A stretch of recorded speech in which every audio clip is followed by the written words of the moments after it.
Ndagusuhuje kandi nguhaye ikaze ugiye kubana natwe muri uyu mwanya, ikabwire ngo uhawe ikaze kuri YouTube channel aho turebera ibintu byinshi bijyanye n'ikoranabuhanga, cyane cyane twibanda kuri telefone, mudasobwa ndetse na AI cyangwa artificial intelligence ndetse n'ibindi bitandukanye bijyanye n'ikoranabuhanga hano mu Rwanda.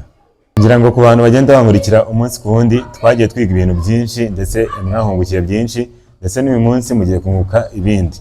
Uyu munsi ndibanda cyane ku barezi cyangwa abarimu. Mvuze lesson plan cyangwa umuteguro w'isomo, kugira ngo buri mwarimu azi lesson plan icyo ari cyo kabisa. Ni zimwe muri document bifashisha abigisha. Ku barimu rero bafataga umwanya munini bari gutegura lesson plan, uyu munsi agiye kubereka uburyo bworoshye bwo gukora lesson plan, ku buryo n'iminota 2 yonyine lesson plan yawe yabimaze gukoreshwa. Ubu ni uburyo bwizewe, utaza kugira ngo wenda ni ibintu biri scam cyangwa binyuranyijwe n'amategeko. Ugeze hano bwa mbere wakora subscribe niba utarayikora, kugira ngo ujye ukomeza kubana natwe muri video nyine tukugezaho umunsi ku wundi, ndetse nkomeza gushimira cyane wayikoze kabisa, asante sana. Ikindi kandi iyo ushaka ko hari icyo tukwigisha, ushyira igitekerezo cyawe muri comment, tukazakivugaho muri video y'ubutaha.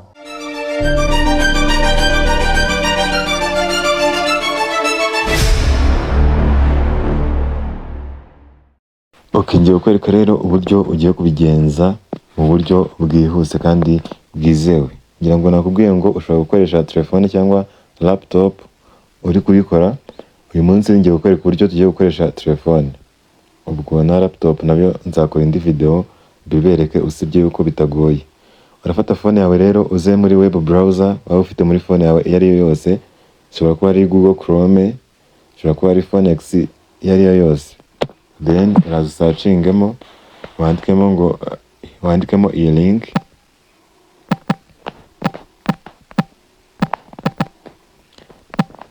Lesson plan link bahita yikwereka rwose phone yose aho ufite. Uraza uyikandeho, uhita ufungura iyi link ya mbere, n'ubundi urahita ugeraho yanditseho ngo LEB and RTBT VET lesson plans Rwanda. Niyo uri buze gukandaho. Ngira ngo urabona yuko ariyo. Hano hejuru hari na namba y'umugabo witwa Kwizera Abel, uramutse ugize ikibazo niwe wagufasha. Then nkuko biruzanitse ngo AI generated LEB lesson plans for Rwanda schools. Ngira ngo ni ibintu byizewe, ntabwo ari scam, kuko iyi AI ni LEB yayitanze. Uraza hano ujye kuri generate AI lesson plans, hano h'ubururu. Then ukandeho, nukandaho bazakubaza sign in, gukora account. Ni ibintu byoroshye cyane. Iyo ushatse tujya kuri continue with Google, uhita ushyiramo email yawe, bikaba birabaye. Ngiye mpamvu batimbajije nuko nabikoze, account ngenda yifite. Kandi nkuko biruza hano ngo lesson plans, you created lesson plans. Urabona ko harimo imwe, bivuze ngo ngiye bimaze gukoreramo imwe. Iyo ugiye wakorera nyinshi, umubare w'izo umaze gukora n'ubundi nazo zigenda zizamo. Then nkuko biruzi ni ibintu byoroshye rwose. Urahita uzana kuri create lesson plan. Then hari data bahita bagusaba kuzuzamo, ngira ngo nawe urabyumva. Nubwo AI yabi kugukorera lesson plan, ntabwo yamenya ikigo wigaho icyo ari cyo, cyangwa amazina yawe, cyangwa isomo wigisha. Urumva nawe hari amakuru ugomba gushyiramo, ikayaheraho nyine nayo igutegurira. Hano kuri school n'ubundi ni izina ry'ikigo bisanzwe. Ushobora gushyiraho izina ushaka. Nanjye reka nshyire wenda ngo GS Mahwa urugero. And then teacher niwe nasabye DMS, byo ndabona wese abinkiriyamo nta kibazo. Then kuri subject ushobora gushyiramo ngo ni set, class level nayo ukayishyiramo, primary 4, term, igihembwe ukagihitamo ko ari term 1, itariki urabona ko nazo ziriho, duration iminota 40, ushaka na 80 urabihindura. Class size niyo ushaka ukayihindura, ushyiramo nk'abanyeshuri ko ari 20. Then location aho isomo riburize kubera, naho uhitamo aho ushaka. Ngira ngo urabyibuka ko ribera hatandukanye. Ushobora gushyiraho computer lab, outside the class n'ahandi. Reka ndikiremo classroom naribi, special needs, abafite ibyo bagenerwa byihariye, baramutse bahari wabashyiramo, baramutse ntabo wenda ushobora gushyiraho ngo none, kugaragaza ko ntabahari. Ahangaha naho muri language urumva hari ibigo byinshi byose ntabwo byigisha mu Cyongereza, hari ibyigisha mu Gifaransa, ku buryo usanga na lesson plan zabo zikoze mu Gifaransa. Hano uzahitamo rero ururimi iyo lesson plan yawe iraza kubirimo. Nubwo isomo nashyizemo ko ari set, ariko ashobora kuyizana iteguye mu Gifaransa, mu Giswahili, mu Cyongereza, mu Kinyarwanda, like that.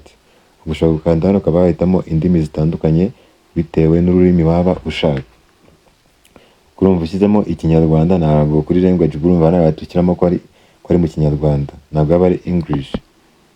And then here kuri lesson overview uraza ushyiramo unit tugezeho n'ubundi, turacyari kwiha amakuru. Unit title wenda ushobora kuyandikaho ko ari agricultural tools.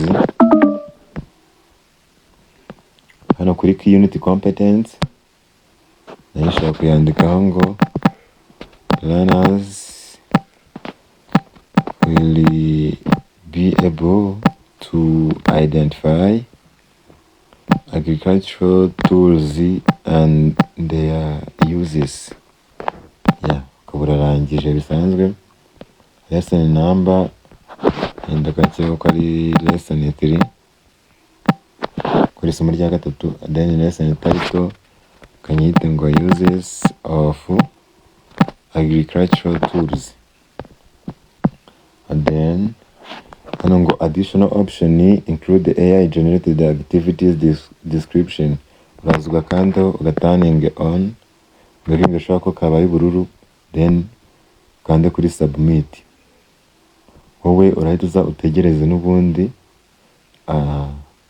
yego urategereza irabiri kwikora. Ni ibintu ntabwo iri buze gutinda rwose, birahita biba.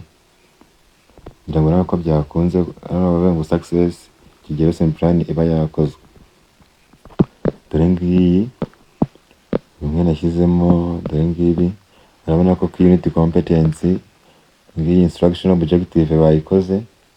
By the end of the lesson, people student will be able to identify various agricultural tools and explain their uses clearly and accurately.